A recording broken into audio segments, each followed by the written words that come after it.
Hi, my name is Tamika Wright. I'm an adult health 3 clinical with Aspen School of Nursing, and I want to talk to you today about SIADH, also known as Syndrome of Inappropriate Antidiuretic Hormone. It's a medical condition identified by low osmolality or a decrease in serum osmolality, which also is going to be increase in serum osmolality and a decrease in urine output.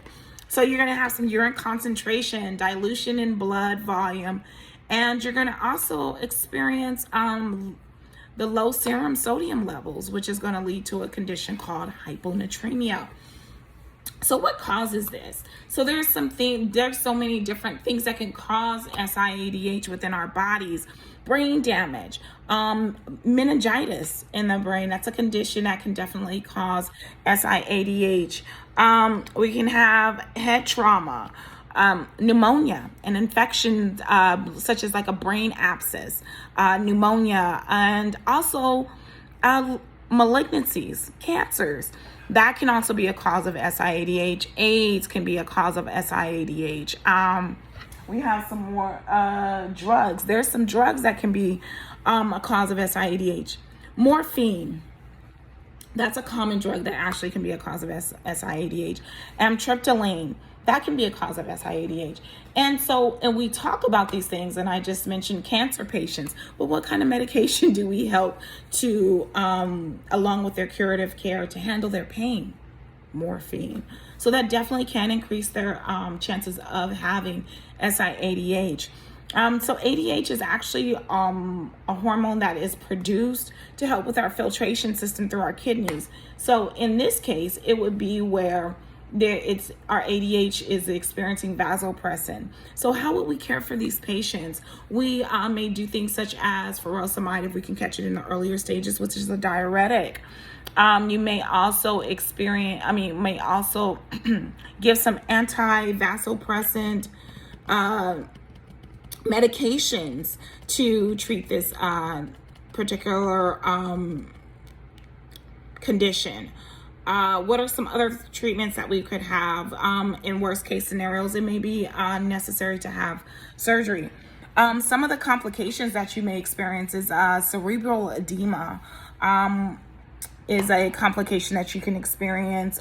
Pulmonary edema, that's a factor that can come into the lungs in that case. How do we diagnose these? Us, nurses, physical examinations. What are we noticing about the patient's level of consciousness? Are they disoriented? Are they confused? Are we noticing any signs of edema? Are we noticing if the patient is experiencing, if the patient is experiencing any nausea, any vomiting, any tremors especially in their extremities, in their wrists, right? Is there any concerns with, again, like this neurological facet is going to be one of the major signs that leads us to believe that the patient may be suffering from SIADH, along with the urine concentration. There may also be irritability, so there's going to be an increase of that. There's going to definitely be maybe possibly signs of seizures, and you're going to see them more depressed. Okay. So what are we going to do as nurses? We want to intervene as quickly as possible. Notify the doctor. Let's get that diagnosed so we can get the treatment going. How are we going to be able to do that? We're going to obtain a urine sample, blood samples from the patient, place the patient on a fluid restriction diet. We're going to go ahead and administer the vasopressins and the antagonist drugs to be able to aid our patient into preventing anything that could even become fatal. So our desired outcome is that the patient will be able to achieve a weight within his or her normal BMI. We also want them to be able to have their sodium water balance back in normal, because it will be in balance. So we want it back to normal.